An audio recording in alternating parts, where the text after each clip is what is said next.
అనిపిస్తుంది. Thank you so much. Thank you, Chandini Garu. Thank you so much. All the very best. And now I request to speak our very own Ajay Ghosh Garu, our music shop Murthy, our hero today. మీరే కదా మరి. అందరికీ నమస్కారం అబ్బాయి, పాత్రికేయ మిత్రులకి, అట్లానే YouTube channels, electronic media ఇచ్చేసిన అందరికి కూడా నమస్కారం బాబు. నేను ఒకటే చెబుతున్నా, మనం ఈ మలయాళం సినిమాలని, తమిళ సినిమాలని, మరాఠీ సినిమాలని ఏం కంటెంట్ ఉందరని అసలు బల్లెకొండ సినిమాలు చాలా బాగున్నాయి, ఇట్లాంటివి చూడాలని చూసి ఆస్వాదించి ఇట్లాంటివి వస్తే బాగుండు అనుకుంటారు. అట్లాంటిది ఈ సినిమా.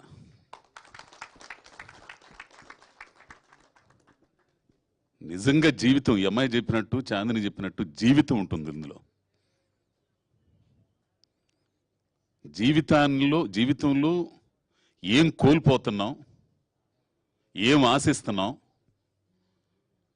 కోల్పోయిన వాటిని మళ్ళా తిరిగి పొందాలంటే ఏం చేయాలి, ఆశించిన వాటిని దక్కించుకోవాలంటే ఏం చేయాలి,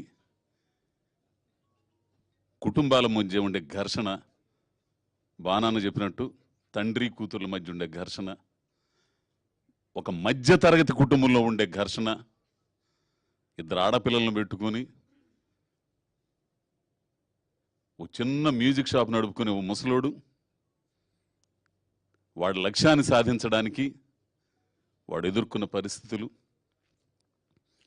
అనుకూల పరిస్థితులు ఎవడైనా సాధిస్తాడు విజయాన్ని, ప్రతికూల పరిస్థితుల్లో, క్షణం క్షణం ఎదురయ్యే పరిస్థితుల్లో ఇండస్ట్రీలో ఉన్న మనందరికీ బాగా తెలిసేట్లాంటి ఎన్నో కలలు కానీ ఇక్కడికి వస్తుంటాం, ఎన్ని ఇబ్బందులు ఎదురవుతాయో. అన్నోళ్ళందరికీ సీనియర్లు అన్న బాగా కానీ అసలు ఇవన్నీ ఎందుకు? ద మెగాస్టార్ చిరంజీవి గారు ఈ రోజున ఒక మెగాస్టార్గా ఉన్నాడు. ఆయన జీవితంలో ఎన్ని ఇబ్బందులు, ఎన్ని ఒడిదుడుకులు, ఎన్ని తట్టుకొని పడి లేచి నిలబడితే అక్కడ అంత ఎత్తులో ఉన్నాడు. ప్రతి మనిషి జీవితం ఏదైనా, ఏ ఆశయమైనా సరే, ప్రతికూల పరిస్థితుల్లో విజయం సాధించిన వాళ్ళే గొప్పోళ్ళు అవుతారు. అంటే కథ మొత్తం నేను చెప్పకూడదు, టీజర్ చూస్తే మీకు ఈ పాటికి అర్థమై ఉండాలి. బాగుంది టీజరు. ఒక్క మాట ఇది చెబుతా, ఈ సినిమా నాతో చేయాలని ఈ పిల్లోడు శివ అనే పాలడుగా శివ అనే కుర్రోడు 3 సంవత్సరాలు వెయిట్ చేశాడు కరోనా ముందు నుంచి. నేను ఎందుకురా సామె, నా మీద ఎందుకు ఇట్ట పెట్టుబడి పెడతావంటే, లేదు మీరే చేయాలండి అన్నాడు. కరోనా అంత అయిపోయింది, పుష్ప అయిపోయిన తర్వాత ఓ రోజున తెల్లారుజామున చూస్తే కారు వేసుకుని ఇంటి ముందు ఉన్నాడు. అమెరికా నుంచి వచ్చి మా ఊరు వచ్చాడు. ఎవరో స్వామి అంటే మీరు చేయాలండి అని అన్నాడు. ఏంది ఇంత పట్టుబడతాడని చెప్పి తీరా సినిమాలోకి వెళ్ళిపోయిన తర్వాత, షూటింగ్కి వెళ్ళిన తర్వాత అతను పడే తపన, అది ఎట్లా చెప్పాలో అర్థం కదా నాకు. అసలు నిద్రాహారాలు మానేసి ఆ షాట్ వచ్చేదాకా నేనైతే చాలాసార్లు తిట్టి పడేసా. ఆమరా స్వామి కింద పెడతావు, పైన పెడతావు, ఇట్ట పెడతావు, మొత్తం తీసేస్తావు, ఎన్నిసార్లు చేయాలని చాలా ఇసుగుపడ్డా. కానీ తర్వాత అవుట్పుట్ చూసిన తర్వాత, మొత్తం ఫస్ట్ ఎడిటింగ్ అయిన తర్వాత, ఫస్ట్ కాపీ వచ్చిన తర్వాత చూపించాడు. ఓడమ్మ బడవ నిజంగా చూడాల్సిన సినిమా అండి. ప్రతి మనిషిలో ఆ సినిమా చూసిన తర్వాత ప్రతి మనిషి దాన్ని తట్టుకుంటాడు, నిజంగా తట్టుకుంటాడు. జీవితం లేదని కోల్పోయి ఉంటే అటువంటి కంటెంట్ ఉన్న సినిమా. ఇట్లాంటి సినిమాలు తీయడానికి ధైర్యం కావాలా. ఆ ధైర్యం నిజంగా రంగారావు గారు వాళ్ళ అబ్బాయి. డబ్బులు వస్తాయా రావన్న తర్వాత సంగతి. ఆ కథను నమ్మి, ఆ డైరెక్టర్ని నమ్మి, ఇందులో స్టార్ కాస్టింగ్ ఎవరు లేరండి, ఇది మామూలు నటులే అందరం. ఉన్న ఒక్క స్టార్ ఎవరంటే అదిగో మా చాందిని. ఇంక వీళ్ళందరితో గురించి చెప్పాలంటే ఒక్కొక్క మాట చెప్తా. ఫస్ట్ భానుచందర్ గారు, ఆయన ఫైటింగ్లు, ఆయన ఎవ్వరు, అది నిరీక్షణ అన్న బా, ఆ తర్వాత ఆ డైరెక్టర్ శిష్యుడితే వెట్రిమారంది విచారణ చేసింది నేను. అది సో ఆయనతో నేను 2 సీన్లు చేశాను. ఎంత ఆనందం అంటే నేను చెప్పుకోలేను బయటికి. అది చెప్పుకుంటేనే వాళ్ళు ఎట్టా అనుకుంటారని నాకు తెలియదు. నాకు చాలా ఆనందం వేసిందన్న. అట్లానే ఆమని గారు, ఎక్కడ ఆమనండి, ఎక్కడ అజయ్ ఘోష్, ఆమె నా భార్యగా. ఎంతమంది హీరోలను చూసి ఉంటుంది ఆమెతో చేయటం. ఇక నువ్వు చూడగానే ఎక్కడో గాలిద్ది ఆ మనిషిని చూస్తే నాకు. అట్లాంటి హీరో, ఆ విలన్ క్యారెక్టర్ అమిత్. అసలు అతని చూపులు కానీ ఆ క్యారెక్టరైజేషన్ కానీ ఒడి అమ్మ నేను అనేవాడిని. అసలు ఎవరినో పెట్టాలనుకుంటే ఆయన ఆకురాడు ఎందుకు బాబు అని అన్న. పెట్టిన తర్వాత భలే నిర్ణయం అబ్బాయి. అసలు అమిత్ ఎంత యారగెన్సీ, ఎక్కడో కాలిద్దానని అట్టనే కాలిద్దా ఆ కుర్రను చూస్తే, ఆ క్యారెక్టర్ చూస్తే. ఇకపోతే ఎవరు, అదిగో మావాడు నా బామరిది క్యారెక్టర్, మంచి ఆర్టిస్టు.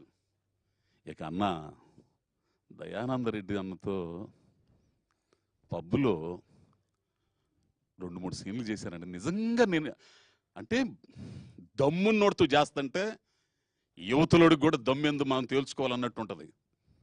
మనం ఎరగదీస్తే కాదు, ఎదుటోడు కూడా ఎరగదీయాల, అప్పుడే ఆ సీన్ పండిద్ది. దయానంద్ అన్నతో పబ్బులు చేస్తుంటే అతను ఇచ్చే ఎక్స్ప్రెషన్స్కి నేను చెబుతుంటే ఆటోమేటిక్గా నాకు ఇది వస్తుంది.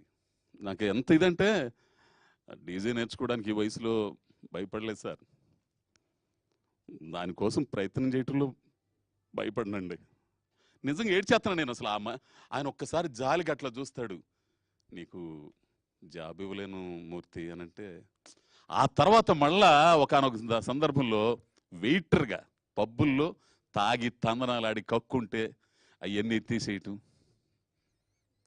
ఆ ఉద్యోగానికి వస్తే అతను బాధపడే సీన్ ఉంటుందండి.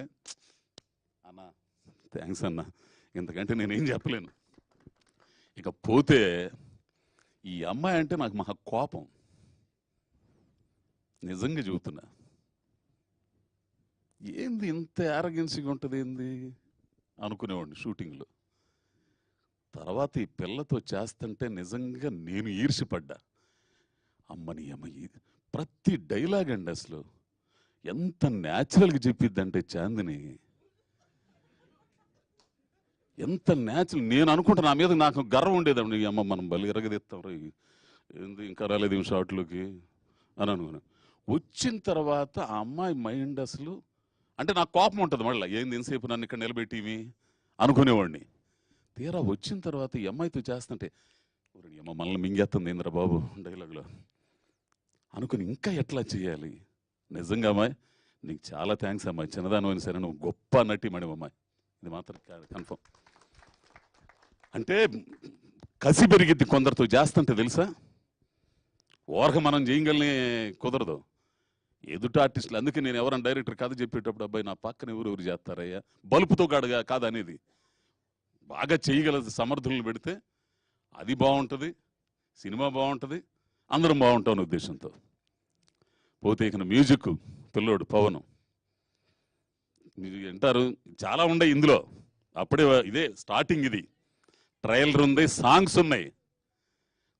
ఒక సాంగ్లు అయితే నేను నా చేత డ్యాన్స్ వేయించారు, అసలు మామూలుగా ఉండవు. ఏంది ఇక పోతే సీన్ అన్న కెమెరా సూపరు, టక్క టక్క టక్క టక్క ఎమ్మంటనే. అసలు మాదే ఆలస్యం, ఆంధ్ర స్వామి నువ్వు ఎమ్మంటనే వచ్చేస్తావు అనుకుంటాను నేను, గ్యాప్ ఇవ్వయిందంట. అది క్వాలిటీతో స్పీడ్గా చేయాలి పని, ఏంది అది గొప్పతనం. ఓ పెట్టి పెట్టి లైటింగ్ పెట్టి పెట్టి పెట్టి ఓ పోటల్లో పెట్టి ఎప్పుడుగో తీసి ఈ మధ్యలో ఏదైనా డైలాగ్ కనెక్షన్ అయితే మళ్ళీ లైటింగ్ సరి చేయటం ఇవన్నీ కాదు. పోతే ఇక నాగేశ్వరరెడ్డి గారు, నువ్వు 11 గంటల సినిమా అయ్యి దాన్ని 2 గంటల గట్ట తీసేవాళ్ళు కంటెంట్ చెడకుండా గొప్పోడు. ఈ మనిషితో నాకు చాలా ఇదనమాట. అసలు ఇప్పుడు అవుట్పుట్ ఇచ్చిన తర్వాత మీరు అక్కడ పెట్టేసి వెళ్ళిపోండి నేను చేస్తానంటాడు. ఇదేంద్ర స్వామి ఎవడు లేకుండా ఎట్ట చేస్తాడు అనుకునేవాడు. తీరా ఆయన చేసిన తర్వాత చూస్తే మనకు చాలా దగ్గరకు వచ్చేస్తుంది. మనం ఊరికి మార్పులు చేసుకోవటం ఎవరికి. ఇకపోతే అయ్యా ఇంకెవరు రేయ్ ఈడు ఈడు నిజంగా అంటే మీరు చాలా న్యాచురల్ క్యారెక్టర్లు చూస్తారండి ఈ సినిమాలో. నాకు కావాల్సింది అది. నేను ఇందులో ఫస్ట్ నేను చెప్పానే, తమిళ్లో, మలయాళంలో, మరాఠీలో ఒక న్యాచురల్ క్యారెక్టర్లు చూసే ప్రేక్షకుల ఆ చూసే ధోరణి కూడా ఈ మధ్యకాలంలో మారిపోయింది. కంటెంట్ ఉన్న సినిమాలకి పెద్దపీట వేస్తున్నారు. 100 కోట్లు పెట్టి సినిమాలు చూసినా కానీ వాటిని ఎట్లా విజయవంతం చేస్తున్నారో కంటెంట్ ఉన్న సినిమాలను కూడా గొప్పగా విజయవంతం చేస్తున్నారు. దానికి రుజువే ఈ అమ్మాయి చేసిన మొన్న గామి చాందిని చేసింది. తెలుగు ప్రేక్షకులు చూసే ప్రేక్షకుల స్థాయి పెరిగింది, ఆలోచన ద్వారా మారింది. సో ఈ సినిమా కూడా అడుగు రమేష్ వాడు మా తమ్ముడు వాడు కూడా ఇంకోటి ఎట్లాంటి వాడు తెలుసా, అసలు వీళ్ళని ఈయనైతే ఈయన్ని మించి చేయాలనుకుంటాడు వాడు. మనం ఇది ఇట్లా అసలు అమిత్ చూపుల ముందు అసలు ఎవరు నిలబడరు. నేను కూడా ఒక టైం నిలబడినాం. అమిత్ క్యారెక్టరైజేషన్ ఆ బలిసిన డీజే ఆ బలుపు ఉంటుంది, అంత కోపం వచ్చేది మనిషిని చూస్తుంటే. భలేగా ఉంటుందండి సినిమా. ఇది మాత్రం అయితే నేను చెప్పగలను. జనరేషన్ ఇందాక చాందిని చెప్పిందే చాలా గొప్పగా చెప్పింది. ఇప్పుడున్న జనరేషన్ ఆధునిక ప్రపంచంలో జీవిస్తున్న కుర్రకారు అమ్మాయిలు కానీ అబ్బాయిలు కానీ జీవితాన్ని చూసిన 50 ఏళ్ల పెద్దోళ్ళు వీళ్ళిద్దరి మధ్య ఘర్షణ ఒక సమస్య గురించే, ఇద్దరు అభిప్రాయాలు, దాంట్లో ఎమోషన్స్, భార్యాభర్తల మధ్య గొడవలు, సమాజం దృష్టిలో ఒక 50 ఏళ్ల ముసలోడు 25 ఏళ్ల అమ్మాయి కలిసి తిరుగుతున్నారు. సమాజం ఏ రకంగా ఉంటుంది, ఈయన కుటుంబం ఎట్లా ఉంటుంది, మూర్తి గారి కుటుంబం ఎట్లా ఉంటుంది, ఇలా కలిసి చేసిన ప్రయాణం ఎట్లా ఉంది. చాలా అద్భుతమైన కథ చేశాడండి ఆ పిల్లోడు శివ. ఎంత అద్భుతం చేశాడంటే ఇది ఆడిద్దా ఆడదా అనేది పక్కన పెడేస్తే ఒక మంచి సినిమా చేశారు. చూసి ఆహా వాళ్ళ సినిమా రా బాబు, ప్రతి ఓడు అంటే తడుముకుంటారు. రంగస్థలమైన సినిమాని చూసి మనం నడిచొచ్చిన జీవితాన్ని, పల్లెటూరు జీవితాన్ని, మన మూలాలను ఎట్లయితే వెతుక్కున్నామో, ఈ సినిమా చూసిన తర్వాత మనం జీవితంలో ఏం కోల్పోయి ఏమై మిగిలిపోయామో ఒక్కసారి తడుముకుంటారు. ఎందుకు సాధించలేకపోయాం అనేది కూడా తడుముకుంటారు. కాబట్టి చాలా ఎక్కువ మాట్లాడాను. దయచేసి ఇక్కడికి వచ్చిన అందరికి కూడా ధన్యవాదాలు తెలుపుతూ, అయ్యా మీడియా మిత్రులందరికీ కూడా మరీ విజ్ఞప్తి చేస్తున్నాను, ఈ సినిమాని జనం దగ్గర తీసుకెళ్లవలసిన బాధ్యత మీది. ఇంకా ట్రైలర్లు ఇవన్నీ చాలా ఉన్నాయి. మళ్ళీ చెబుతాను, నేను హీరోను కాదు. ఈ సినిమాలో ఈ కథలో నేను ఒక ప్రధాన పాత్ర, ఆ అమ్మాయి ఒక ప్రధాన పాత్ర, అంతే. కథ హీరో, కథ అద్భుతమైన కథ. మ్యూజిక్ షాప్ మూర్తి అనే కథ ఒక నవల, అద్భుతమైన నవల. ఆ కథ హీరో. ఆ పాత్రలో ఆయన అనుకున్న పాత్రలో మేము ఒదిగిపోయాం అనుకుంటున్నాం. ఒక తండ్రిగా భానన్న, ఓ భార్యగా ఆమని గారు, అమెరికా నుంచి వచ్చిన అమ్మాయిగా అంజనాగా అమ్మాయి, అందరం కూడా ఒక్కొక్క డైలాగులు అండి, ఎంత అద్భుతమైన డైలాగులు ఉంటాయి తెలిసిన. మళ్ళీ మాట్లాడతాం మీతో. ఈ సినిమా గురించి మాత్రం ఖచ్చితంగా మాట్లాడాలి. కాబట్టి అందరికి ధన్యవాదాలు తెలుపుతూ, స్వామి అందరికీ థ్యాంక్స్ స్వామి. ముఖ్యంగా మా అజయ్ భూపతి, నన్ను ఎంతగానో ప్రేమించే అజయ్ భూపతి ఈ మ్యూజిక్ షాప్ మూర్తికి వచ్చి టీజర్ లాంచ్ చేసినందుకు చాలా ధన్యవాదాలు చెప్పుకుంటున్నాను స్వామి. Thank you. Thank you Ajay Ghosh garu. Thank